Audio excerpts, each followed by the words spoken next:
Hello and welcome to the That's So Craven podcast, your one-stop shop for all things Fulham. We are back. It's meant to be an episode of After Dark tonight. Instead, it's slightly after lunch. We're here to discuss Fulham playing against Nottingham Forest off the back of a good win in the FA Cup through to the fifth round. Let's get straight into it. With us today, we have Elton. How are we going, Dad? I'm fine, thank you. Is there any chance that we could just release this after dark and then people won't be too confused, or is that confusing? I think we'll do no, we'll release it after lunch and call it After Dark, and then re-release it after dark, After Dark unedited XXX. Yeah, no, we'll be Sure. yeah. Skibby, how are we going today? Thanks for joining. Yeah, I'm all good, thank you. And I do take the responsibility of why it's not after dark. So sorry, everyone. It was like I said, we should really be calling this one the Valentine's Day Massacre because our availability has been absolutely ravaged the night before Valentine's. Guys, it's been, I guess, it feels like a quiet week with an FA Cup fixture, especially as we're kind of used to them being midweek and seeing it on the Saturday. A good win against Wigan, kind of an expected victory. Let's sort of wrap it up, seeing as we did talk about it briefly last time. But Skibby, your thoughts on the win? A lot of rotation in the squad, a lot of interesting to see Silva trying quite a few different things as well. We saw Josh King out on the wing and Muniz get a start. What were your thoughts overall on that fixture and the result? I think it's just that word rotation is very key. And I think when you think of previous years, the rotation that we could do was not strong enough for cup competitions. And now we're into a position where, we can rest, we say we played second string and we rested players. So with Raul Jimenez getting rested, that means Muniz comes in. We rested ML Smith Rowe, so Andreas Pereira comes in. And, it's really, really strong. And yeah, we looked really comfortable. I think still some real questions about goalkeeper. And I know that we're not the only one. I think even I think it was Forest actually. They had to sub their goalkeeper after 45 minutes in their cup game just because he wasn't performing very well. I don't think it was injury related. And I think it was and 30 minutes. In fact, he got dragged. Yeah. Was it? Wow. And I think that's probably the similar situation that we're in, where on the pitch we look fantastic. The players coming in, with the rotation, like you say, Josh King, I think, can play anywhere in midfield at this point. He can play central, wide, and he can always have an impact. Sessegnon is really comfortable and probably putting in his best performances at left back and can play further forward. And if we were to draw another sort of championship side, I'd still feel really comfortable with our second string outfield players. But that being said, sorry, my everything just froze. I thought I was going to die out there. But that being said, goalkeeper is still the big question for me with Stephen Bender. He just doesn't look comfortable. He just seems to spill when he shouldn't be spilling and just making some sort of simple mistakes, which give me kind of... I want to like him, I really do. But I think now, going from here on out, a really great performance, but I think from a team perspective, but we have to be starting sort of Leno in the cup if we want to make sure that we prioritise it and go further forward, as I think a lot of fans would like to prioritise as well. Yeah, Dad, I mean, we saw it last time we went on a bit of a cup run. The early rounds, we play some of those teams in the lower divisions. There is pretty much a full rotation, and we've seen that with Bender starting and quite an obvious full rotation so far. With us getting Man United in the draw for the next round, do you agree that it's time to all of a sudden put in the first team and play the strongest 11 to actually give the cup a fair tilt this season? Well, turn it around the other way and say if we put the Wigan starting lineup out against Man United, how would we do? And I think everyone would agree that we'd probably get thumped. Not least, as Skibby articulated very well, we would have a big problem in goal. And so I think we're only 2 or 3 um, fixtures off the big one. So absolutely, and particularly since we've drawn a Premier League team who will surely get up for a fixture against us, because aren't we their bogey team just about? Just about. Mm. Well, I think we you got to we beat don't them beat more them. often to be a bogey team. Yeah, I know, but we kind of piss them off, and we do ourselves short when really we get ourselves into very good positions. What I mean is that they won't be taking us lightly. No way in the wide world, and they wouldn't put a second string team out against us. I'm sure. Absolutely, I don't know what private chat Marco's had with Bender, and to a lesser degree, Cess, because I think he did himself proud. Actually, I think he did himself no harm last weekend, and I think given the fact that we are a little bit light on the wings, I think he's a contender for something a bit different. Certainly off the bench if we need him. A lot depends on Williams' fitness, but he can't be ready to be slotted in either. So, we're not short because we've got a Wobie and we've got Adama, but I think Cess is emerging as a decent option on the wing, if not at left back. He's not going to displace Robinson, but on the wing, I think he's interesting. Look, big problem with Bender. I don't want to dump on the guy too hard. I think it's actually unfair blaming him for the team's predicament. He's just a bloke. It's not like he was playing Premier League or Champions League and he suddenly dropped off. He hasn't proven himself. We have just failed to get a proper replacement, and I think it's very unfair to be dumping on Bender, who, to be fair, made a lot of mistakes, made a worldie look even better by sort of giving up halfway through the shot coming across the box. Is that unfair? Maybe not. And I've heard some commentary about the fact that even that great save that he did, he picked it up pretty late and made it look a bit more spectacular than it probably needed to be, which is probably unfair. But look, as I said, I don't actually want to dump on the guy. We need to get a life together and get a better keeper to replace or back up Leno. The one guy I do feel a bit sorry for after last Saturday is Harrison Reed. He had a pretty ordinary game and he really needs some minutes, and I'm glad he got the opportunity because he's pretty rusty, and I feel like he could be called to duty. And so other than that, I'm really not about analysing the starting lineup and how we performed and how the first half was a bit disappointing.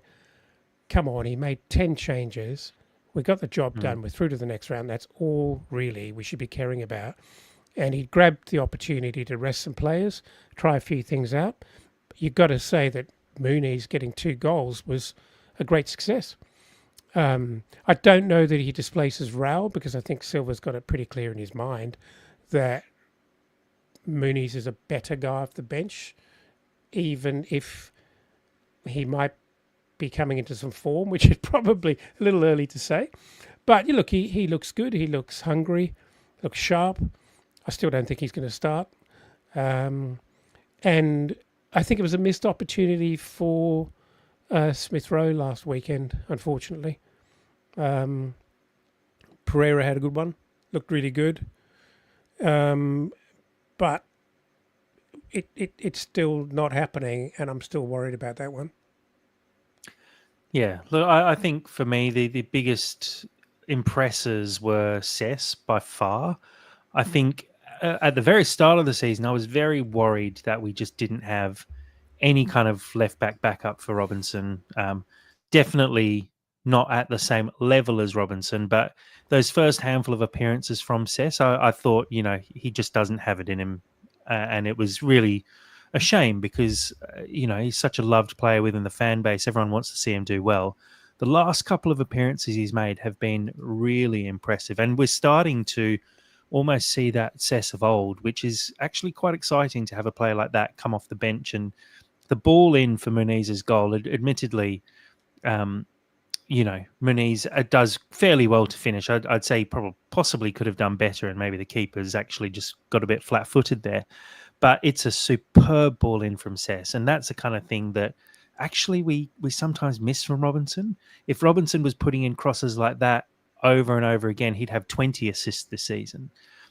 He gets into such good positions, but often is slightly lacking with the final ball, which is a weird thing to say for someone who's got 10 Premier League assists so far this season. But it's almost like if you combined Cess and Robinson into a single player, they would be probably one of the world's best left backs at this stage. And it's nice to see Cess actually finding some form. And I feel like we can have a little bit more faith in the squad depth now. I remember always worrying that at left back we were really short, and now it feels not so much. Like I feel like if we had an injury to Robinson, it would be a shame, but it wouldn't be the end of the world like I thought it would have been probably 10 weeks ago. Do you really think, Jack? Jack, do you really think that against a Premier League team, Cess is ready to actually step in for Robinson if required at left back? Yeah, I mean, I'd definitely be happy with him stepping in. I think going forward, he would offer not quite as much as Robinson does, but he'd offer a different style of play as a left back. Defensively, I think he's probably he loses out because he lacks the speed that Robinson does, and I think Robinson's speed actually makes up for his defending on occasions. I don't think he's the best one-on-one defender, and I think Cess also isn't the best one-on-one defender. So I would be fine with him stepping in. I don't think we're going to hit the same levels if we have Robinson in the team compared to Cess, but yeah, look, in terms of a backup, it's a perfectly fine backup option. I'd be more than happy with that going forward. Look, at the end of the day, I think you touched on it as well when you wrapped it up. You just have to do what you have to do in these cup games. It doesn't really matter how you get through to the next round, especially when you're rotating the squad so heavily. Just get to the next round. If we'd come up against another championship team and got a little bit lucky in this round, then yes, you can continue to rotate a little. Now we need to take it seriously. Taking on Man United, you have to put out the best team that you possibly can and make sure you get through to the next round because it's an open competition this year. There's going to be a few ties in the next round that have fairly, well, I wouldn't say easy because it's never easy, but what is it, the quarterfinals, if we get past Man United, and there's going to be probably a handful of championship teams still floating around. Once you get to the semis, anything can happen from there. And I feel like this year is feeling good. We're comfortable in the league. We can rotate. We can actually have, utilize our good squad depth, and it's exciting. So on to the next round for Fulham, and I'm excited to see how we go against Man United because I think we're good enough to beat them. Yep, you've already bookmarked a flight, haven't you, Jack? Bookmarked my flight for the FA Cup final. Yes, please. If we get there, it has to happen. I'll work out a way to do it somehow. But let's talk about the game coming up this weekend. Before we do, I'll just put another mention out there about the Discord. Please do check it out. Links in our bios, all over our socials. A great place to talk all things Fulham at all the time. You'll also be able to follow the games live through the Discord. Don't ask the details, but you'll be able to see all the action. Let's leave it there. Skibby, Forest this weekend. This is a Forest side who are absolutely flying. I don't personally understand it. Give me your thoughts on Forest season so far and maybe why you think they're doing as well as they actually are. Why is probably easier to tell you the meaning of life, to be honest, because I have genuinely not a Scooby. They remind me of, do you remember Hull City? I would say in around sort of 2008, I think it was. They were sitting like third in the Premier League with Giovanni from Man City, and no one knew why they were doing so well, but they were there, and it just feels like the same kind of thing. When I watch Forest, obviously the first time I watched Forest was the game against us at the City Ground, and I thought they sat off. I thought they didn't really have any intent. They gave us a lot of the possession. I think we had some chances. They had loose chances. Nothing. It was comfortable. But, I think we scored a penalty in the end. I think it was a Raul Jimenez penalty, which gave us a 1-0 win at the City Ground. And then, as the season went on, it turned out that we were the only team to beat them at home for a while. And I thought, that's really bizarre. And then I watched them again, and it's just this counter-attacking play. I mean, they've got Murillo in the middle of defence, who is a very good player. I don't know how they got him or where they got him from. Obviously, Gibbs White doing everything he can sort of to create. And then everything kind of comes from the wings, because Chris Wood, for me, is barely a 10-goal-a-season striker, I think, in the Premier League. And that's generous. But, he's already hit that kind of mark before the halfway mark. And then scores a hat-trick against Brighton. Yeah, I just think... And I was watching that Brighton game, because obviously... My mum is a Brighton fan, so I keep tabs on them. And it just seemed to be more of a Brighton mishap than a Forest demolishing. So, yeah, it was 7-0, but, it didn't take a genius to work out that the young lad for Brighton, Hinchelwood, was the defensive mid, and he was just overrun. And for some reason, no one plugged the gap. So he was trying to sweep in front of the back four. And as we've seen from Brighton against us, against many a team, their keeper is very dodgy at passing it out from the back. And they were just being overrun in that kind of area where Gibbs White and the sort of wingers love to cut in. I think it's Elanga and, well, sometimes it's Hudson-Odoi. I think that one changes on a sort of a match-by-match. But then what they're doing is just getting the ball into the 6-yard box. They're just getting really pacey wingers, getting right down to the byline, pull it back to Chris Wood, and he just does the rest. He's good in the air. I think he's got the most headed goals this season. And yeah, it's almost... It's going to sound like I'm a discredit to Forest, but every time I've seen them, it's always been the opposition just looks worse. And they just look like almost like barely a Premier League team in this instance. But fair play. They just keep grinding out these 1-0 wins. And it's back to that old famous phrase from Sir Alex Ferguson. Strikers will win you matches, but defences will win you titles. And at the moment, Forest have a really good defence.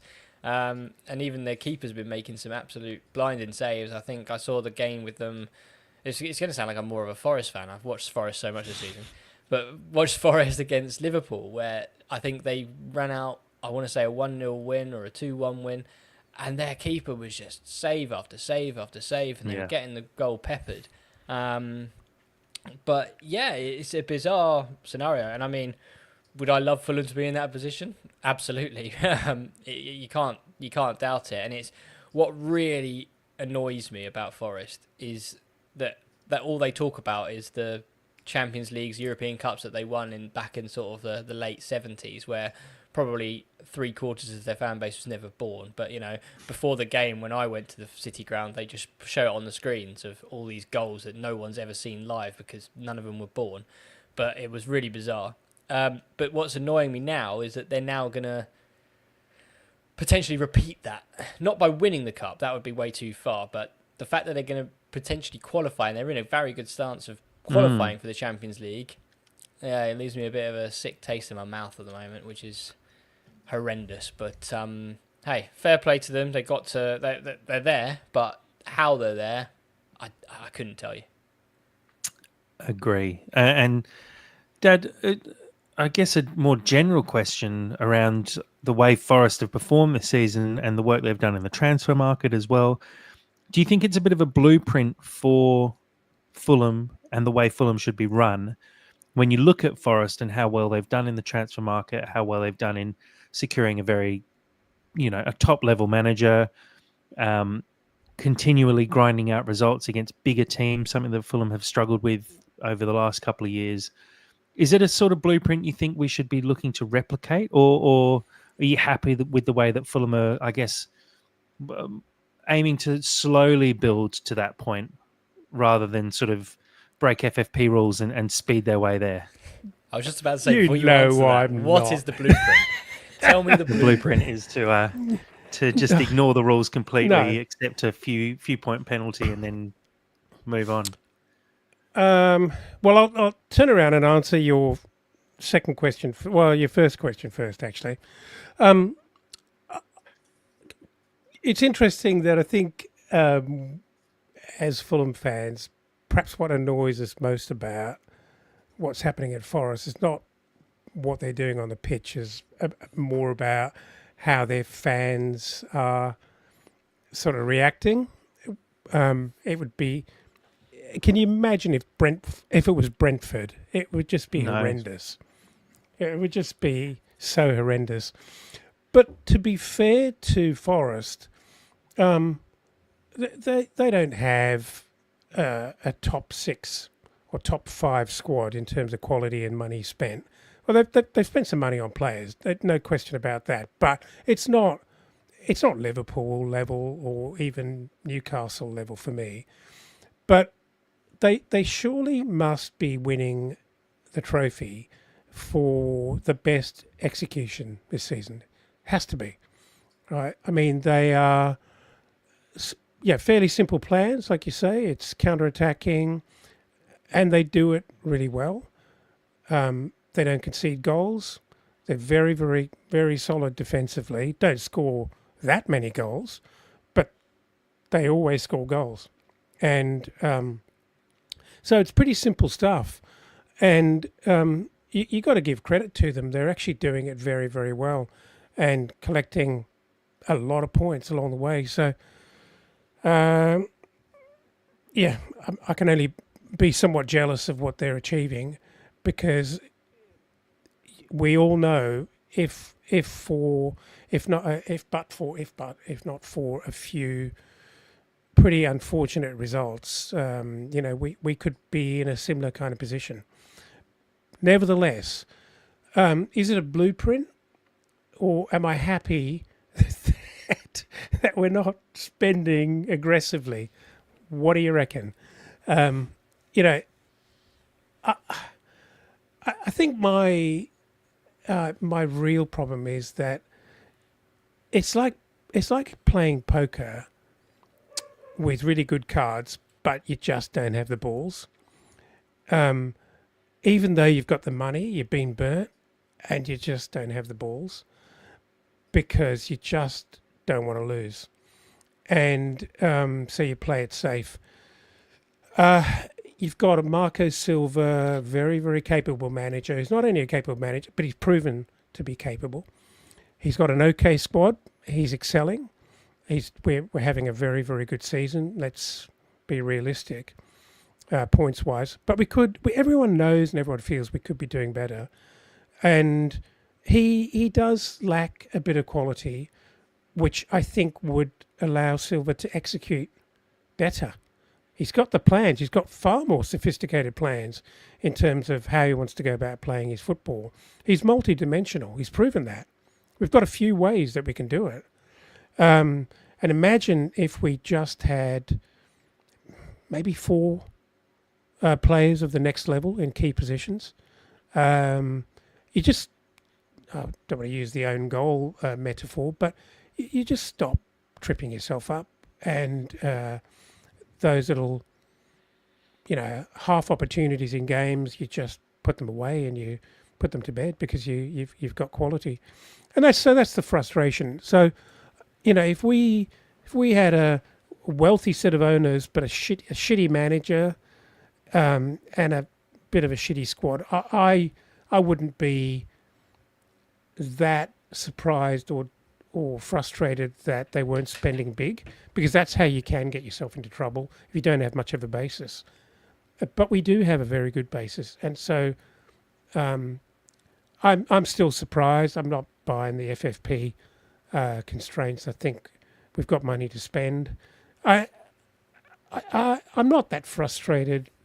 I'm not massively frustrated with the January window. I'm not that surprised. But But it tells a really big story when the manager defends the owners and the club by saying that, we went after players and we couldn't get them, and there's no point adding players to the squad if they don't add quality. But we've actually got a couple of really sizable problems which are exposing us, and we didn't sort it out. And that, I think, screams the loudest for me about a lack of ambition. Yeah, I mean, I'd debate that there were issues that needed sorting out. I think there's definitely areas where we could have strengthened. Talking I think right back, Jack. Right back, for example. And I even understand all the problems that no one wants to be third in line for one. Stanley's not even injured. yeah, I mean, it's a bigger conversation at that point where, as Silver has said, and as other managers have said, I can't remember who I saw talking about it. Could have been Graham Potter or someone talking about it, and basically saying there's a lot of factors at play in January that make it hard to sign players. You want to sign players, but you've got to actually make that happen. Kind of, it's always last minute as well. No one's really chasing someone. Trying to sign someone in January that they've been tracking for 3 or 4 months. In the summer, you actually start tracking people in like April, May, and eventually lock them away in August. It's very different in January. This is last minute. It's quickly shit. Let's contact as many agents as we can and try and find a right back.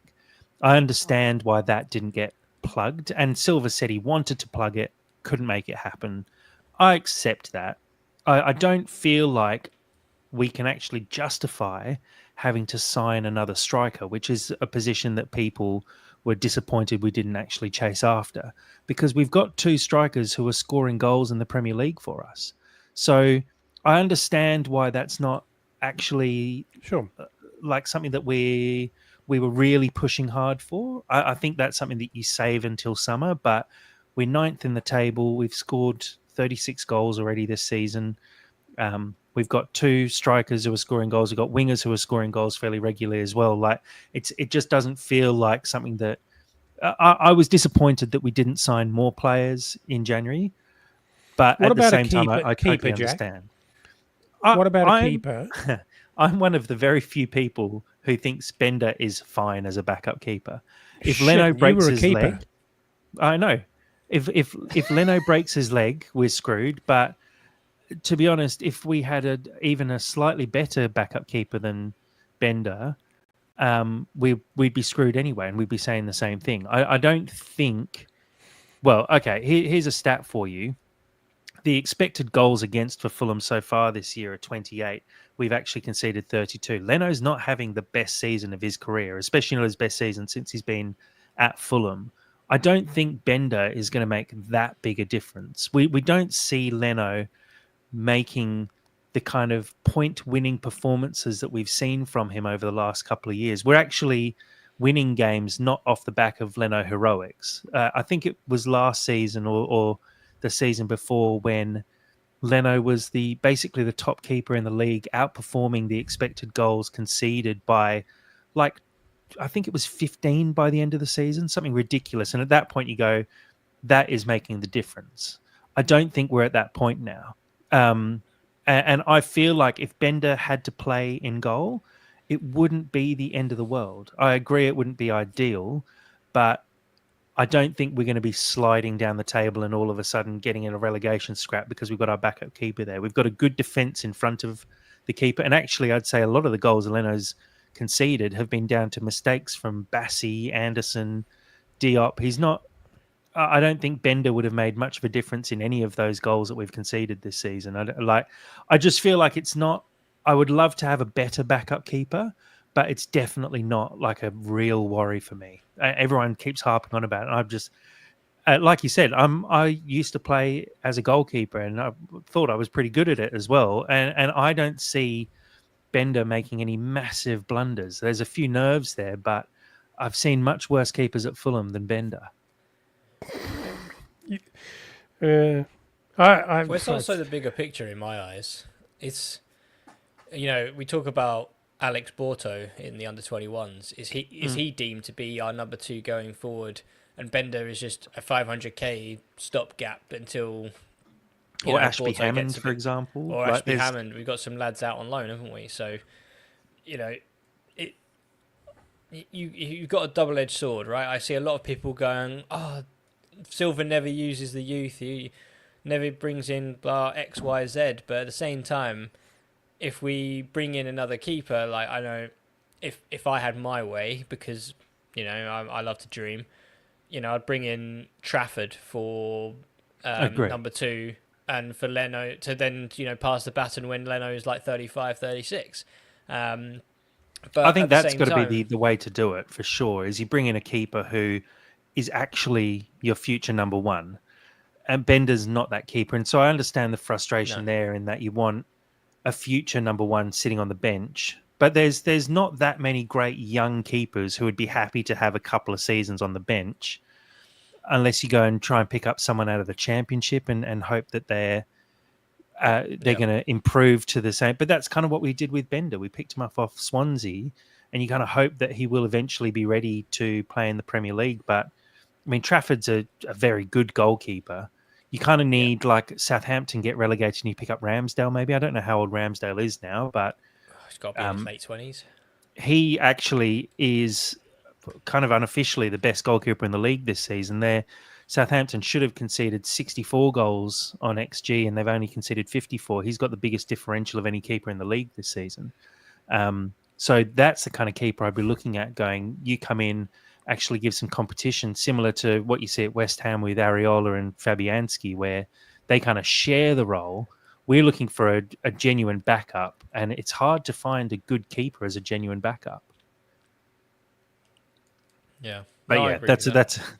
that's a keeper tangent. But in terms of the stats, when we were talking about Forest, I quickly thought I'd pull up the stat differentials because it is kind of inexplicable how well this Forest team have done this season. And again, not to try and downplay what they've done this year, because they've won the points, they're sitting third, they thoroughly deserve it. But when you actually dig deeper into the stats, they've scored 40 goals this year. On expected goals, they're up. They should have scored 38. So Chris Wood's been in scintillating form. He's putting away everything that he probably shouldn't be putting away so far this year. So that's one thing. Sells in goals been superb as well. They should have conceded 32 goals. They've only conceded 27.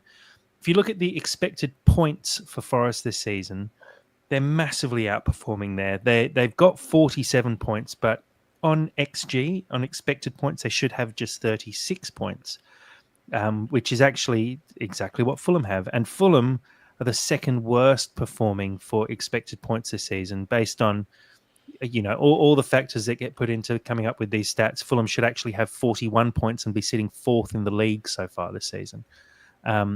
As it is, those last minute last minute disappointing results we've had, dropping points here and there. It does feel like this could have been our season, and maybe that's why there's a little bit of animosity amongst the group towards Forest, because it feels like that should be us. And we just have missed those opportunities over the last couple of years, I'd say, to actually be in that position and push forward. And you feel like if we had ourselves up in third place at the moment, there'd be a lot more pressure on the Khans, or maybe the pressure actually gets lifted off the Khans, and all of a sudden money starts to be invested into the transfer market, because you look at it and go, European football. As it is, I actually think we're not ready to make that investment. It's too big a risk, and I'm actually kind of happy that we're slow playing it in a way, because I think if we made Europe this season, we'd have to invest an extreme amount of money. I don't think our squad is actually ready to play in Europe next season and comfortably survive in the league. And if you look across the last 4 or 5 years, I think I talked about it in the Discord, the teams who have managed to just sort of sneak into Europe have had terrible seasons after that. You look at a team like West Ham, for example, who are really struggling this season off the back of European adventures over the last couple of years. But I don't Add your actually, thoughts? I don't get that. You can't crawl across a chasm, right? If you make Europe, you're in, and you have to spend. Otherwise, you will have a big problem, and it's probably going to derail your Premier League season as well. So I don't think there's any choice. But, I don't really understand what you mean by crawling your way there, because if you make Europe, you've got to spend. If you're within touching distance of Europe and you've got the money, then you should spend if you're ambitious.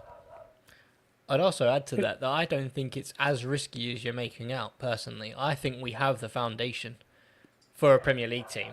That it's not like, when we got promoted and you had to completely overhaul the squad to try and to stay up. We're now on that sort of next tier where we've got the foundation of a team that got us into the top half of the table.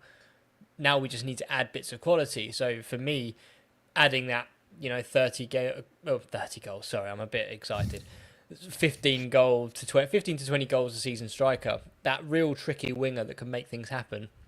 Hopefully Smith Rowe comes on his own and basically comes into his own and becomes that number 10 that we want him to be.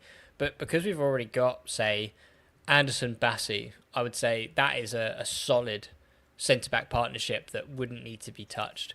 I think we've got Robinson, if we can keep him, as one of the best left-backs in Europe.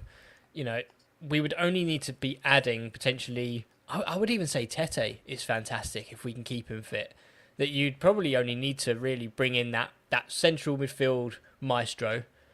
You'd probably need to bring in a striker and a really tricky winger and potentially goalkeeper, and then sort of fill in the gaps. But the players that we've got at the moment, your Lukic, your Berger, your sort of Wilsons and so on, it won't be even. When you bring in that star player, they will become sort of the backup players. And then suddenly you've got a really strong squad depth, because these players which, when we look at it now, the team that played against Wigan, with talking about, Pereira, Harrison Reed was our midfield maestro for, I think, under sort of Parker and even early Silver days. So it's just that transition of, you were our main player. Now we're bringing in someone with such higher quality to take us to that next level that you now sort of fall down the pecking order. But you will be playing at a higher level. So, when we need fresh legs in the Europa League latter stages, because those games come thick and fast, then those players who will be dropping out, I'm looking at the Andreas Pereira in this situation, will get game time and they will have to come in and do their part. So I think we're in a bit of a good position. I think it's just getting those targets right and actually finding the right players that can take us to that level. And I don't think it's really that risky at all, really. I actually think there's another interesting point here that I said 4. I'd love 4 players. Give me 6 if you're feeling generous. But I reckon 4 really, high quality players, and midfield, maybe a winger, love another striker. But I'm just wondering whether maybe leveraging a little bit off what Kish at Cottage Tactico just commented on, very smart observation, about the way in which Forest have actually recruited and the way in which Silver have recruited, always looking for proven Premier League quality players that ensure that his system works, but aren't necessarily as dynamic, or we don't have lots of different ways to change a game in a short period of time. And I'm just wondering whether there are some sleepers in the current squad, maybe ESR, surround him with even more quality on the wings. Maybe he lights up. It's a kind of Willian effect that when you inject him into the squad, playing those really clever balls, the Brazilians just go to another level. And there could be something in that. And maybe the foundation is really better set than we even think it is, that we can really ignite something with a fewer number of players. I'm not suggesting it's not going to be many tens of millions to find these 3 or 4 next level players, but it's probably not that many players to make a very big difference. I suspect you probably still have to have more in terms of just numbers if we start playing European football on top of that. But in terms of quality, I don't think we're that far away from it. I agree. I think quality-wise, we're not far away, but the problem is actually when it comes to a European competition is quantity. And I had a quick look through the squad. I reckon we need to turn over 7 players out of the current squad of 25 realistically to actually have a successful European campaign alongside a successful Premier League season.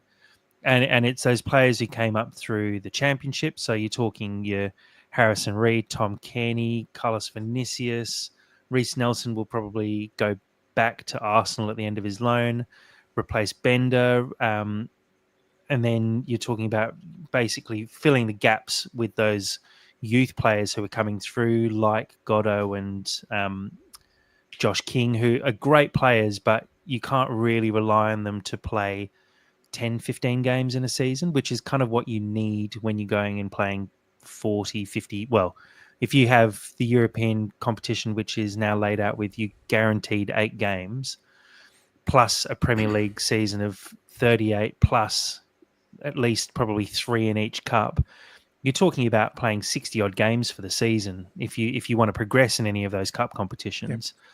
You need a deep squad at that point. And I think Fulham actually have a pretty deep Premier League squad. But if you want to go to the next level, and also like we want to compete in Europe, but we also want to qualify for Europe again the next season.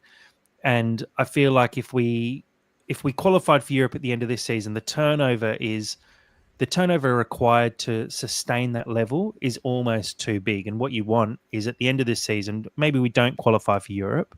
Not saying I don't want to qualify for Europe, because of course I do, but if we didn't qualify for Europe, you want to see 4 players come in to replace 4 of those squad players.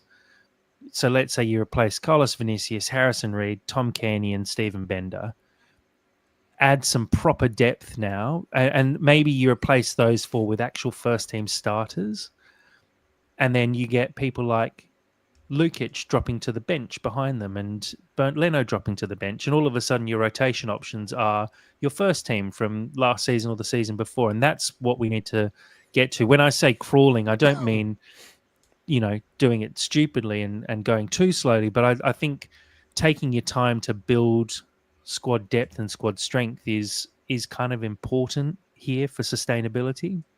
And so that's why I do understand that way of doing it. I would love to do what Forest did and just all of a sudden go and just sign 20 odd players across 2 seasons and spend hundreds of millions and somehow get away with it. But the thing is, Jack, you're right. That's very sensible.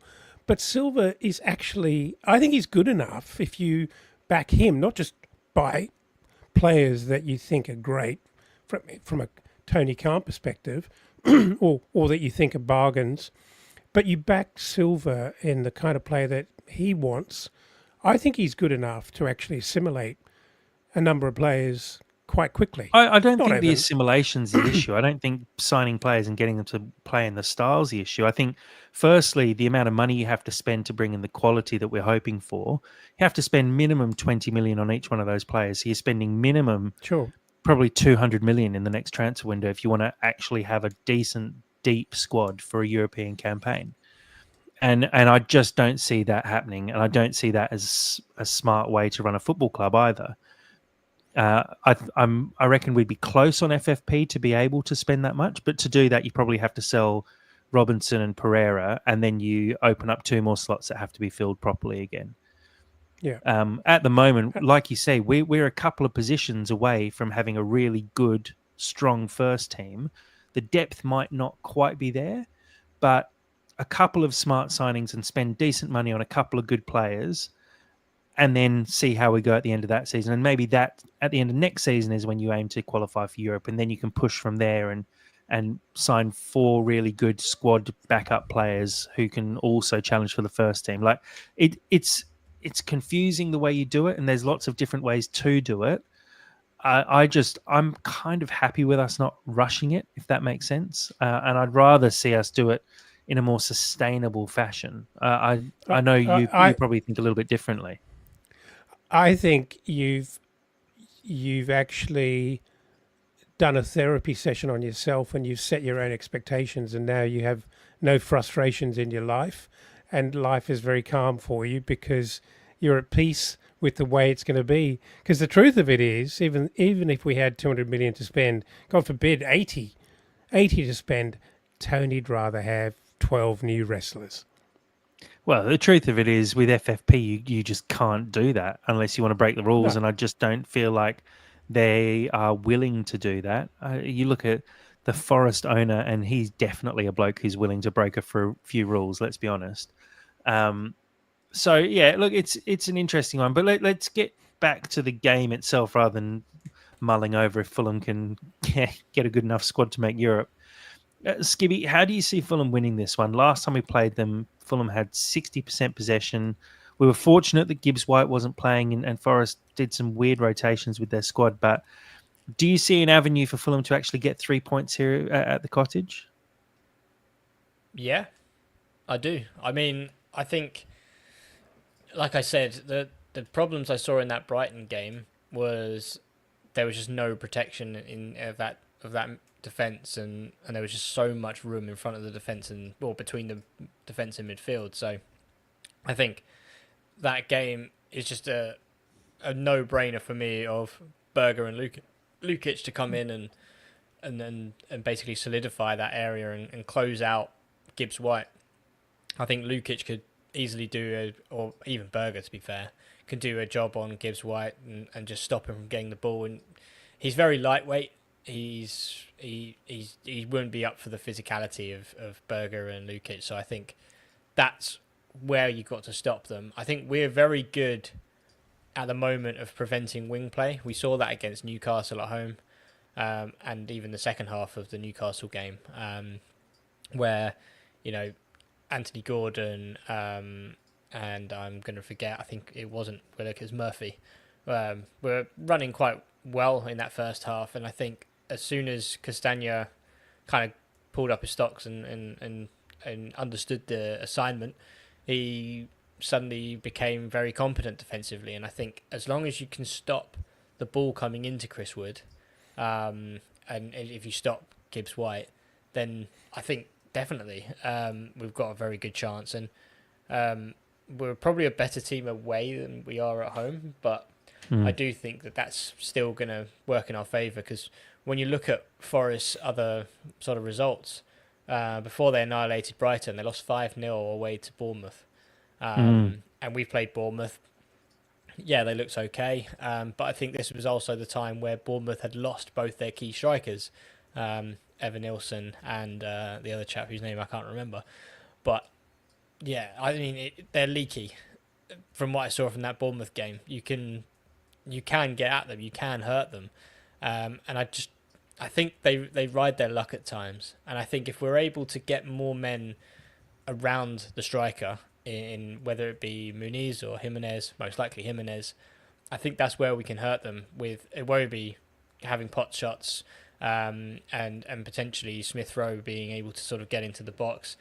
What we can work well is that kind of triangle where I haven't seen it enough recently, but I'd like to see it more. And I think that's probably where we can potentially hurt Forest is that sort of small triangle on the left where Robinson either gets in or Smith Rowe, or allowing Iwobi to cut inside and curl one with his right foot. I think that's definitely going to be the area.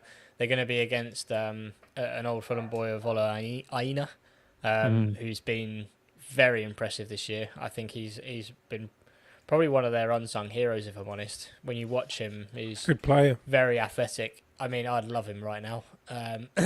Best mate to the Wobie as well. Issues. Yeah, exactly. I mean, he would have been fantastic, but I think there's opportunity here for sure. I think it's just being able to shut down the wings and stop Gibbs White from playing, as I said. I think they're definitely going to be the sort of the key battles, and if we want to get anything out of this game. An interesting question to pose to you here off the back of that. I had a very quick look at the last time we played Forest, and Fulham made 40 clearances in that game. which is quite a massive number, really. I think we usually average about 15 to 20. Do you think this is a case for Diop to start, maybe with that Well, added height yep, and yep. his ability in the air? We've seen him do it multiple times, and just he's got this ability to just always be in the right place at the right time for balls coming into the box, and knowing how physical Chris Wood is and how good he is in the air. Do you think maybe there's a chance Diop sneaks into the starting 11? Yeah, he took the thought out of my, not the thought. I had the thought. You took the words out of my mouth. Um, Definitely. Although the problem is an on form Anderson. I'd probably still prefer him, but he's not in great form at the moment. And I was hoping it was a short term problem, but it's looking like it's not turning around that quickly. And I just wonder how fully fit he is actually. And given Wood's height, I did wonder whether we may make that switch and use Diop.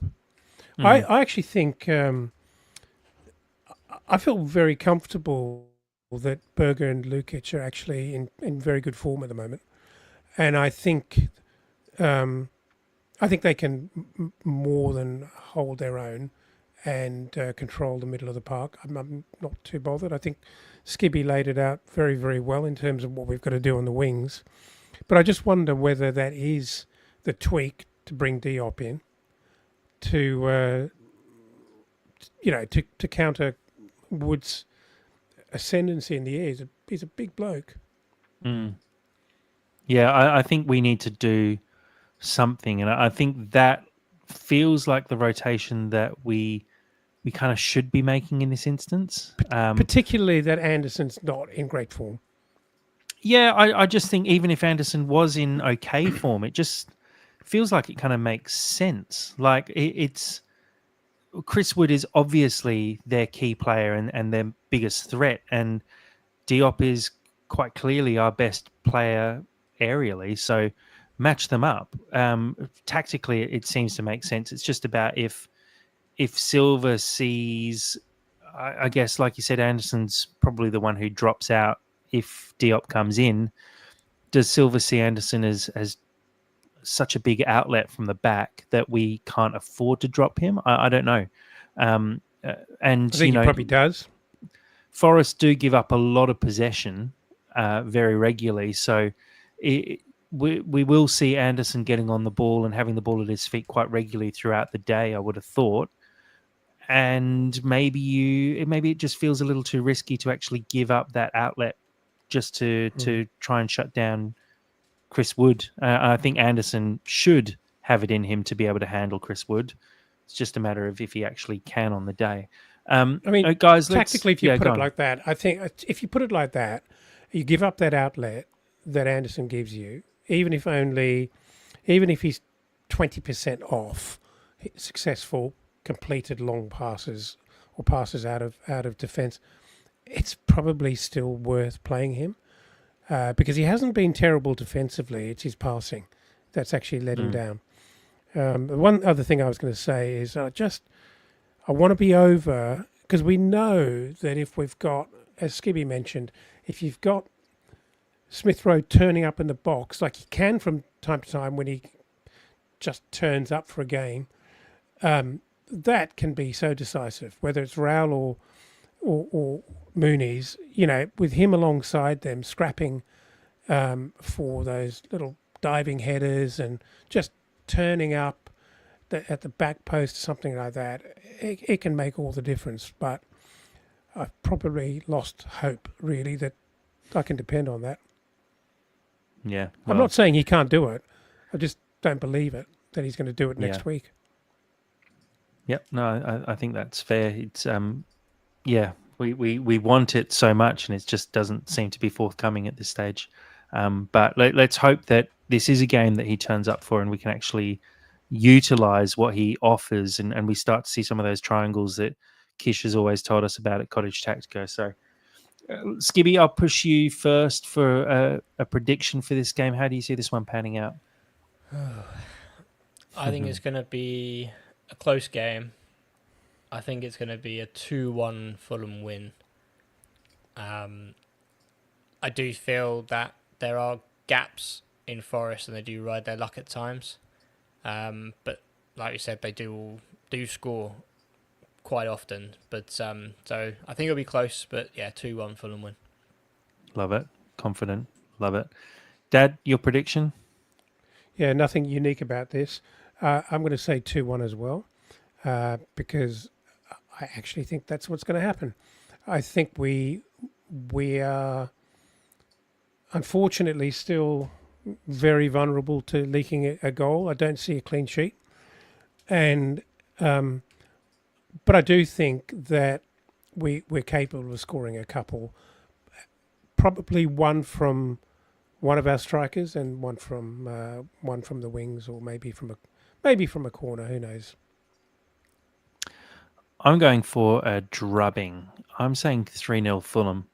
I feel like Forest are often all or nothing, and I just have this feeling that Marco has it over Nuno a little bit.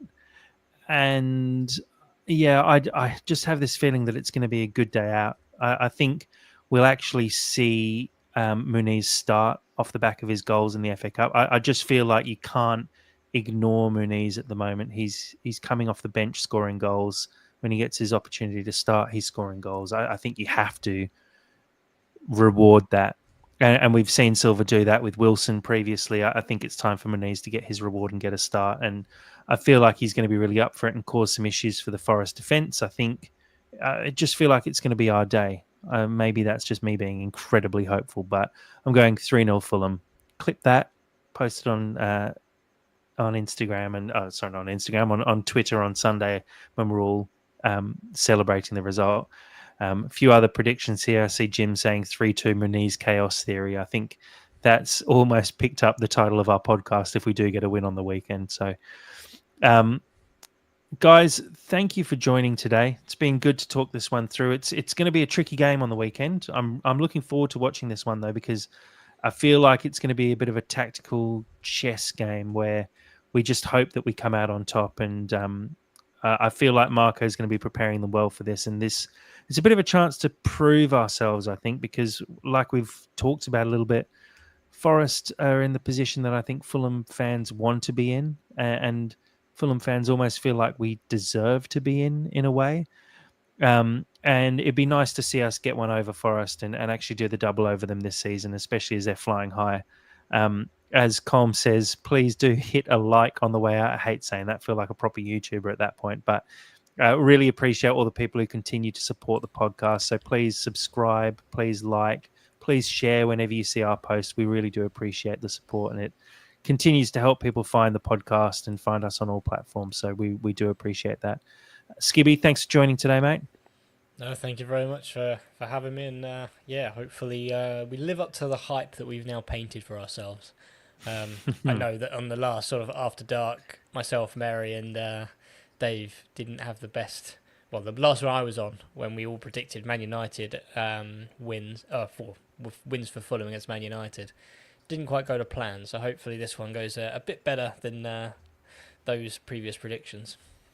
Fingers are firmly crossed for this one. Dad, thanks for joining. Yeah, thank you very much, and hope your Valentine's Day goes well, Skibby. Yeah, I'm all ready. So hopefully I won't get in trouble for anything. Fingers crossed. You got 24 hours to survive, so good luck. Or 12 hours, I guess, till midnight. Thank you again to everyone who's joined in the live stream, everyone who continues to support. As I said, we really do appreciate it. And as always, come on, you Whites.